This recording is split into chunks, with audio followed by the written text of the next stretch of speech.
where there is maybe an unfair advantage and where it is not.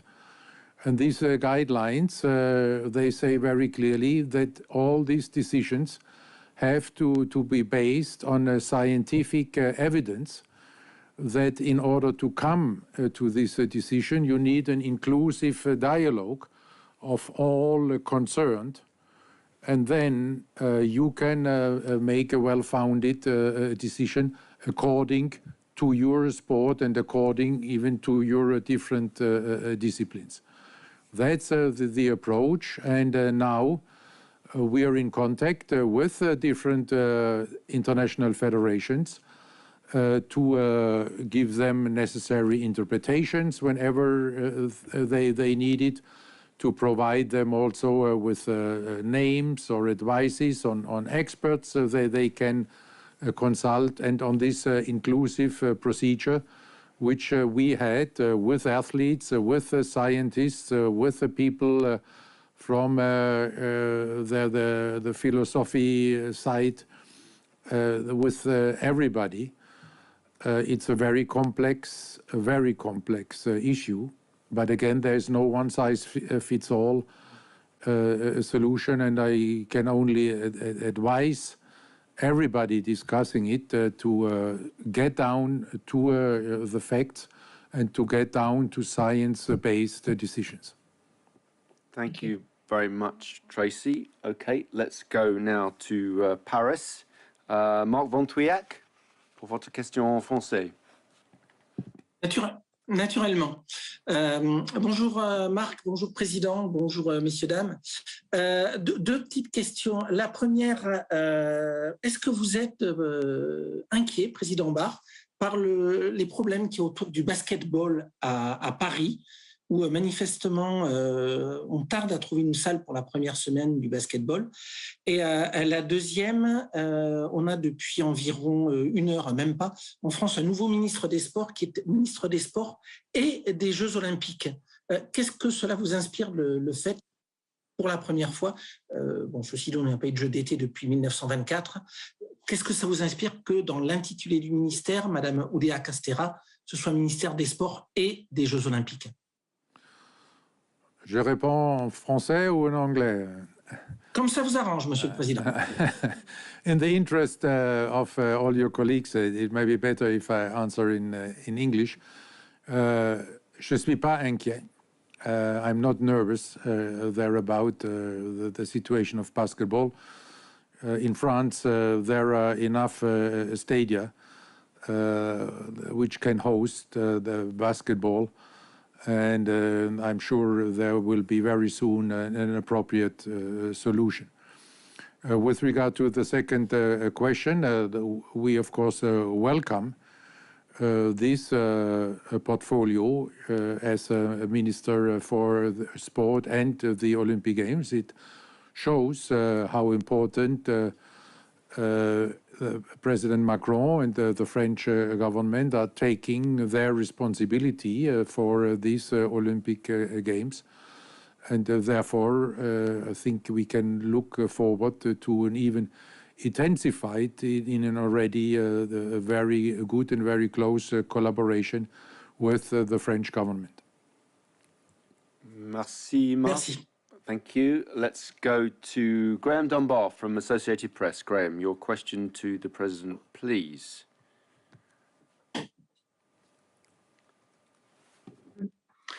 Well, thank you very much for this. A question on picking up a little bit on Carolos's point on Russia and the possibility of what it would take for Russia to be at the Paris Olympics. So on one end of the scale, there could be a complete Russian victory at CAS, but given the first provisional rulings we've had there, that doesn't look likely. And on the other end, there's a total Russian defeat in the war, which would clarify things. Probably that might not happen. In the middle, what would be acceptable for you? What would be the key indicators for the IOC to allow Russian athletes and teams to come back in, given that the IAF seem to be very much taking their cue from IOC House? I will and cannot speculate on this. There are so many developments this situation can take. If you start speculating there, it will never end, and most likely you will never have the scenario which finally then becomes a reality. So again, we have to take it step by step. We are monitoring every day. We are having many consultations within the Olympic movement with all the stakeholders, with the athletes, the NOCs, the international federations. And we, of course, try to follow the political developments. And we are, first of all, and this is now, the top priority, is because of our humanitarian mission that we are focusing very strongly on the humanitarian assistance for the Ukrainian Olympic community, whether they still live in Ukraine or whether they have taken refuge in other countries. Thank you, Graham. Okay, we're going to move on to Patrick Burke from Inside the Games now. Patrick, if you're there. Yeah, please go ahead. Oh, yeah, you're on mute. You're on mute. If you could unmute yourself. No, still not. Well, I tell you what, Patrick, we'll come back. We'll come back to you in a. No, keep going. It looks great. There we are. No, Patrick, there we are. We're here. And by the way, congratulations on your team avoiding relegation last night. Yeah. You're very yes, thank you, Mark. That was a relief to say the least. Last night, I slept well for the first time in a while. Please go ahead. A question for President Barker, if I may. You've addressed the situation IBA and boxing. I was just wondering if I could ask for an update with regards to weightlifting and modern pentathlon and the governance issues there. And a second question, if I may. What's the latest on Peng Shuai after she was invited to Lausanne after at the Beijing 2022 Winter Olympics? With regard to weightlifting, there are no further developments at this moment. We are monitoring the situation. Our sports department is doing this regularly, but there are no major new developments. At least they did not tell me about any. Maybe they have seen some, but I'm not aware. And then with regard to modern pentathlon, there is contact with the International Federation. There is also a direct contact between our sports department and the Athletes Commission of modern pentathlon. And we are now waiting for their decisions and their plans. And then our program commission will look at it and will then come with a recommendation to the IOC Executive Board. With Peng Shuai, our Athletes Commission, and in particular the chair, Emma Terho, but also with other members, Astrid Jakobsen and others, there are in contact also after the Winter Games there in Beijing.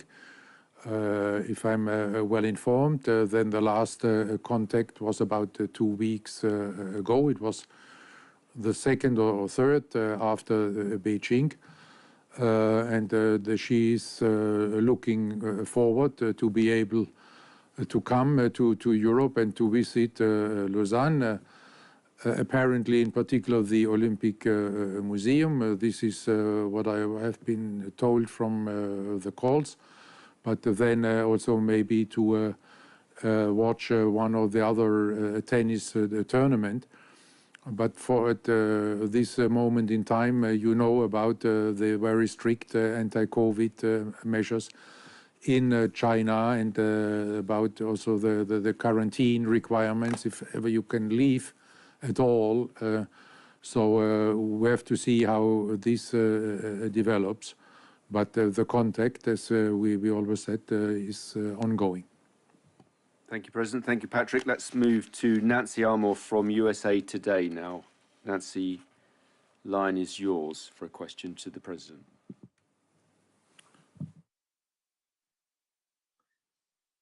I think, Mark, maybe is this Christine Brennan? Did you call on me? Yes, Christine, sorry, you came up as Nazi Armour, and the president also reminded me that you can ask your question to anybody, including me. So please go ahead, Christine. Thank you, and sorry for the confusion. Nancy my wonderful colleague, sent me the link, and maybe I am now masquerading as Nancy. So I apologize for that. We're in entirely different cities. Thank you so much. Sorry, the camera isn't working either, so technology is interesting at this moment. President Bach, I'm curious if you could fill us in on where things stand with the figure skating team medal ceremony. As you may know, as of about a month ago, RUSADA, which of course has to take the first step in the whole process, apparently had done nothing. And I don't know what's happened in the last few weeks, but I think it's been a concern for many in the anti-doping movement that nothing had occurred from the end of February all the way to the end of April. So I'm curious if you know anything about RUSADA's progress on the Valieva situation. And then as a corollary to that, sir, when would we even begin to expect a medal ceremony, whatever the order is? And could it be as late as 2024, as the lawyer for the U.S. team in that cast situation in Beijing, he guessed it could be 2024 before there's a medal ceremony. Thank you very much. Oh, thank you very much. We are in contact with the WADA and ITA on this, and WADA and ITA are following up on this. This is in the hands of the anti-doping authorities. This is independent from the IOC, but we have made it very clear to them that we are hoping for a fast and a quick resolution of the issue. And then once this is resolved, then as soon as possible, we will have this ceremony. And, you know, this is not something we should be guessing about.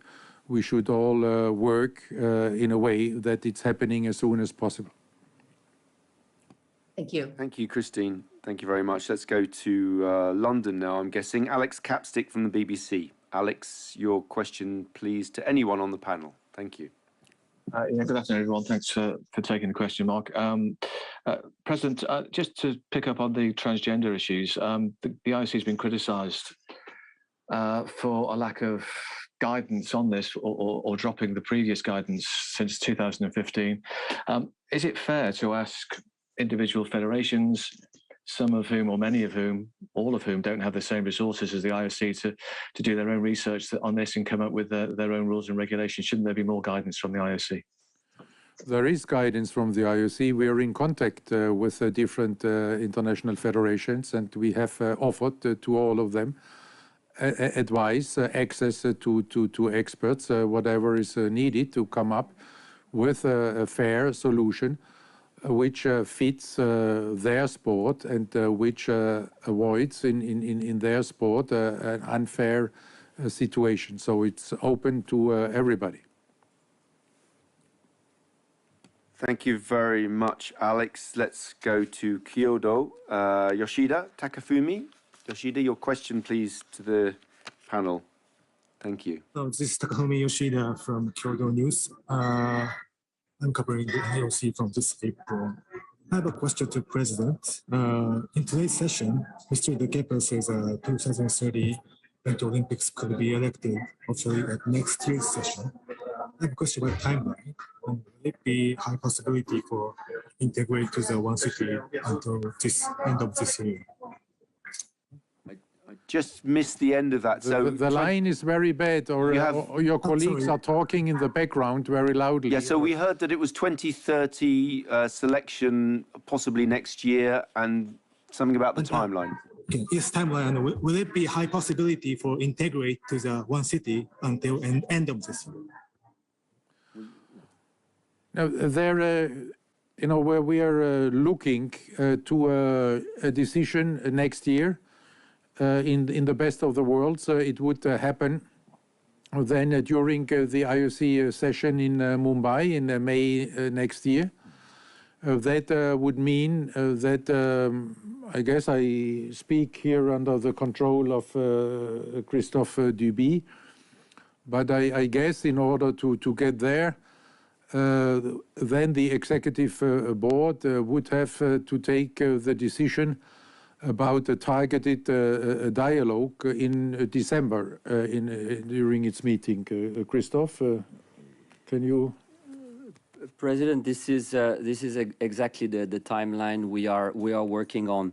At this point in time, Yoshida, what we are doing, and you might have seen some press coverage, is an in-depth technical analysis. And during this continuous dialogue, obviously this is not at this stage formal, but there is a lot of work that is done in partnership with those parties interested. So this work is ongoing. For the full summer, we're going to work on the other dimension as well to provide with the Commission a complete picture to the Executive Board later in the year with, as you said, President, this ambition to have a targeted dialogue open at this stage in December, and then we can finalize all the value propositions, including what is immensely important, the guarantees in time for the session. So that's the work plan we have ahead of us. But if I may say so, we have a very strong proposal, and this is very pleasing at this stage. Thank you, Christophe. Okay, time for probably 2 or 3 more questions. Thank you very much, Yoshida. Let's go to Louise Radonovsky from the Wall Street Journal, please. Your question, if you could. Thank you very much. I wondered if you could give us an update on what action the IOC has undertaken on behalf of Brittany Griner, the detained American Olympian. This is in the hands of the United States Olympic Committee and her league, and they are acting on this. We have not been contacted by them. Thank you very much. Let's go to Robert Frossi from Radio-Canada. Robert.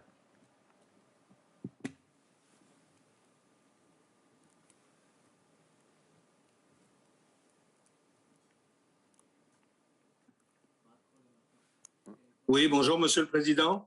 Bonjour. Merci de me pouvoir poser ces questions. Écoutez, j'ai 2 questions pour vous. La première, où en est votre réflexion sur l'avenir de la boxe après la réélection du président de l'IBA? Et la deuxième question, quel est, au moment où on se parle, l'avenir de la Russie dans le mouvement olympique? We are, with regard to the IBA elections, we are in a situation where this election is challenged in CAS. And therefore, we cannot comment any further on this. This is an ongoing legal procedure. With regard to the situation of Russia and Belarus because of the war in Ukraine, the position of the Olympic movement is very clear. We have explained this today again. We are in consultation among all the stakeholders of the Olympic movement, and we are in a daily consultation and cooperation with the National Olympic Committee of Ukraine. And we have to take it step by step. As I said before, it is all the rest is speculation. The situation can change every day in one way or the other. Pouvez-vous juste me résumer un petit peu en français, Monsieur le Président? Ça va vous faire travailler la langue de Molière?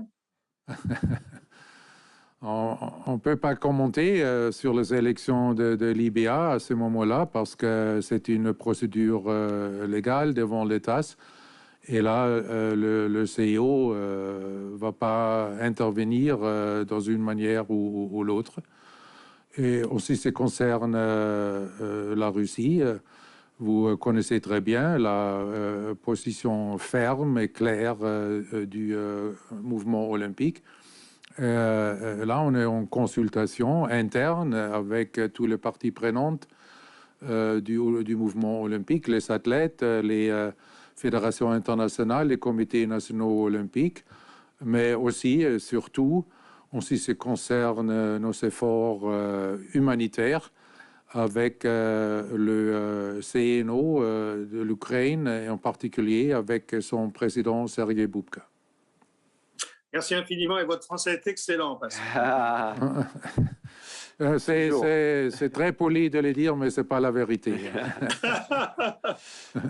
Thank you, Robert. And I should just say for everyone that this President's speech, in which the position is made very clearly, I think is available online on our website, so you can find the full text there should you need it.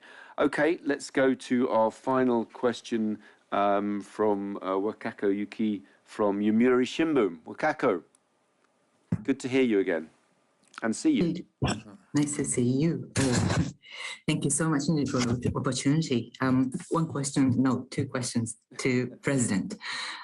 It would be the first time that if you would not pick at least... And Belarusian athletes, we do understand that your need is to protect the integrity of the competitions. But on the other hand, in a philosophical way of asking question, do you think these kind of unprecedented, as you say it, situation, historical turning point, the ultimate format of political pressure, which is the war, do you think under these pressure, the Olympism or its core value should suffer unwanting change in these kind of format? Or even further, you do seems to isolate this case by saying that this is the turning point, how far-reaching effects. But in the end, nobody may know this could be the only case in a future. Do you think you had to open a very difficult path for the future judgment how far you would respond to the world international situation? You know, when I say it's a turning point in history, I think everybody agrees that the world will look different after this war. There will be a new world order, and you see already developing a new world security order. And we cannot ignore this.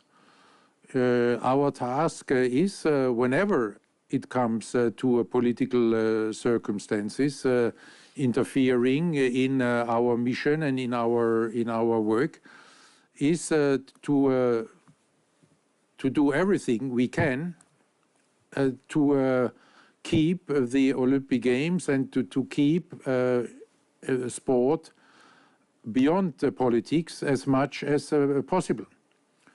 And then we have to face these realities, and this is why we took the protective measures, and this is why we are saying we are conscious of the fact, and we regret the fact that at this moment in time we cannot live up to our mission. We cannot have this uniting power of a peaceful competition in sports, and this hurts. And on the other hand, it encourages us to work even harder, and it encourages us also to hope even more that as soon as possible peace will prevail. Wakako, thank you very much. That was the last question that we have down here. So thank you very much for everyone for joining us. Thanks to the panel. And we will speak to you again very soon. Thank you very much indeed. Have a nice rest of the day. Thank you.